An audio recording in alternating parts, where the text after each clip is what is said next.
Assalamualaikum warahmatullahi wabarakatuh. Halo semuanya. Jadi pada video kali ini kita akan membahas tentang kurikulum merdeka lagi. Nah, pada video sebelumnya aku sudah pernah membahas tentang kurikulum merdeka ini. Nah, aku anggap bahwa kalian yang menonton video ini itu sudah mengerti dasar atau bagaimana sih kurikulum merdeka, setidaknya pernah mendengar dan mengetahui perubahan-perubahan di dalamnya. Buat kalian yang baru mendengar atau tidak tahu bagaimana konsepnya, kalian harus tonton video aku yang sebelumnya dulu. Nanti linknya aku cantumkan di description box. Apa saja yang akan aku sampaikan di video kali ini?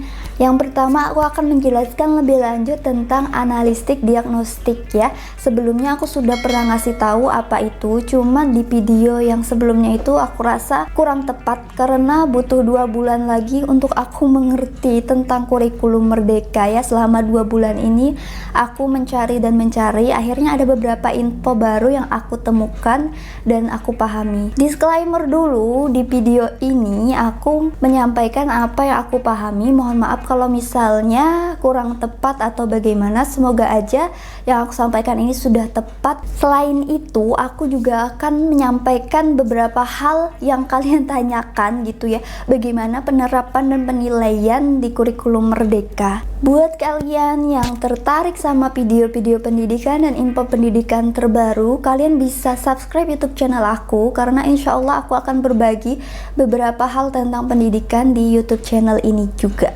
Dan buat kalian yang suka videonya, jangan lupa di like dulu ya. Terima kasih. Pada video sebelumnya aku bilangnya assessment diagnostik, dan ada salah satunya itu analisis diagnostik, yaitu analisis yang kita lakukan untuk mengetahui keadaan peserta didik seperti minat dan juga profil belajar peserta didik. Nah, minat belajar itu sudah pernah diajarkan juga ya di kurikulum sebelumnya. Kita memang harus merangkum minat belajar peserta didik itu dalam suatu kelas, cita-citanya apa, terus juga minat pelajarannya pelajaran apa, kemudian pelajaran yang tidak diminatinya apa, kemudian bakatnya apa, kemudian hobinya apa, itu bisa kita langsung tanyakan ke peserta didik. Itu untuk minat siswa atau peserta didik. Kemudian profil belajar peserta didik atau siswa. Profil belajar ini akan kita perlukan nanti dalam kita penerapan model belajar kurikulum merdeka. Profil belajar yang sejauh yang aku pahami itu, aku menangkap 2 hal penting, yaitu menganalisis kemampuan dasar peserta didik dan juga gaya belajar. Kalau kita menganalisis kemampuan peserta didik, artinya kita mengetes tuh peserta didik itu, kita bagi beberapa kelompok, mana yang sudah bisa, yang lumayan bisa, dan yang belum bisa. Ini kan sudah sering juga kita lakukan dalam pembelajaran di kurikulum sebelumnya. Seperti misalnya contohnya ada anak-anak yang udah bisa membaca kalau di SD, kemudian ada yang udah lumayan bisa dan ada yang belum bisa membaca. Kita bisa kelompokkan peserta didik berdasarkan kemampuan dasarnya ini. Kemudian gaya belajar. Apa itu gaya belajar? Jadi gaya belajar peserta didik atau siswa itu pasti berbeda-beda ya. Kita bisa lihat bahwa peserta didik itu ada yang lebih suka belajar dengan visual atau audio, ataupun ada juga yang lebih suka dengan kinestetik. Nah, menurut aku penting banget kita mengetahui gaya belajar peserta didik. Gaya belajar peserta didik apa yang dominan di kelas kita?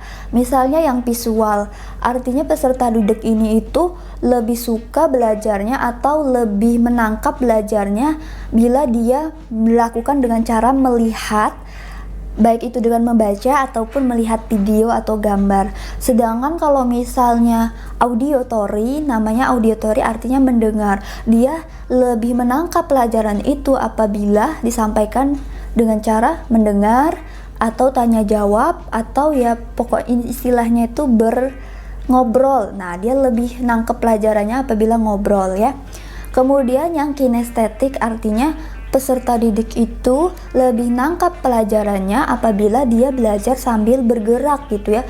Pelajaran yang mengharuskan dia bergerak, disitulah dia lebih nangkap. Yang jadi masalah itu adalah gaya belajar yang kinestetik, karena di sini guru harus lebih kreatif lagi bagaimana menciptakan model pembelajaran yang mengharuskan peserta didik ini bergerak, tapi juga materi yang disampaikan itu tersampaikan, artinya materi itu tersampaikan dan juga metodenya itu juga bergerak gitu ya, harus cocok antara materi dengan gaya belajar yang bergerak ini. Bagaimana kita mengetahui gaya belajar peserta didik ini? Caranya kita memberikan pertanyaan. Untuk pertanyaan-pertanyaan yang dapat mengelompokkan peserta didik menjadi visual, auditory, dan kinestetik itu bisa kita cari atau kita googling ya di internet, itu banyak banget, tinggal kita pilih disesuaikan dengan peserta didik kita. Nah, aku sudah mencoba metode ini ya, mencari gaya belajar peserta didik aku yang ada di kelas. Kebetulan aku mengajar kelas 1, 2, 3 SD, dan rata-rata di semua kelas itu lebih dominan anak-anaknya gaya belajarnya kinestetik. Artinya jadi PR banget buat aku menciptakan model pembelajaran yang bisa mewadahi sebagian besar peserta didik yang gaya belajarnya kinestetik ini gitu ya. Untuk gaya belajar ini sebenarnya menurut aku bisa saja berubah sih, tergantung umur, terus lingkungan sekitar. Jadi harus kita tes setiap berapa tahun, mungkin setahun atau 2 tahun sekali.